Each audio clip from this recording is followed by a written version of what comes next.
بلدیہ عظمیٰ کراچی کے ریٹائر ملازمین جو کہ فاقہ کشی کا شکار ہو چکے ہیں اور 8 ملازمین واجبات نہ ملنے کے باعث دنیا سے رخصت ہو گئے اور ان کی بیوہ اور بچے فٹ پاتھ پر ہیں، لیکن 4 سال گزر جانے کے باوجود وہ اذیت کا شکار ہے، ان کے جسم سڑ رہے ہیں لیکن وہ علاج معالجے کی سہولت سے محروم ہے۔ یہ بات ہم آپ کو بتاتے چلے آ رہے ہیں۔ تاہم ہم نے آپ کو بتایا تھا کہ عدالت نے 20 کا نوٹس لیا تھا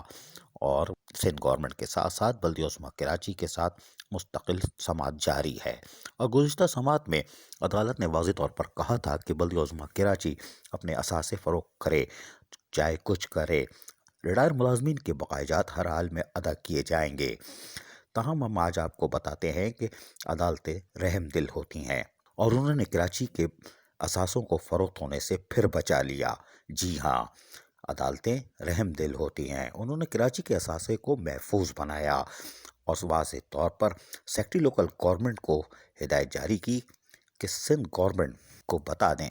کہ وہ ریٹائر ملازمین کی مد میں 4 ارب 24 کروڑ 69 لاکھ کی رقم گرانٹ ان ایڈ کی مد میں فوری طور پر ون ٹائم جاری کرے اور ریٹائر ملازمین کے بقایا جات کو فوری طور پر حل کیا جائے۔ اس سلسلے میں عدالت نے واضح طور پر احکامات جاری کیے ہیں اپنے تحریری فیصلے میں۔ گزشتہ سماعت میں یہ بڑا اہم فیصلہ تھا اور اس سے کنفیوژن پھیل رہی تھی، کیا KMC کے اثاثے فروخت ہوں گے؟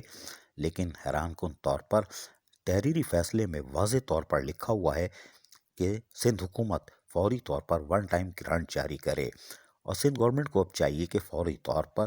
4 ارب 24 کروڑ 69 لاکھ 99 ہزار کی رقم بلدیہ عظمیٰ کراچی کو گرانٹ ان ایڈ کی صورت میں ادا کر دے، کیونکہ 10 تاریخی تعطیلات کے بعد یقیناً 13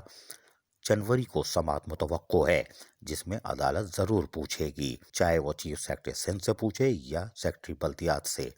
کہ کیا آپ گرانٹ دے کے آئے ہیں کہ نہیں۔ عزیز عارف KBS بلدیاتی نیوز کراچی۔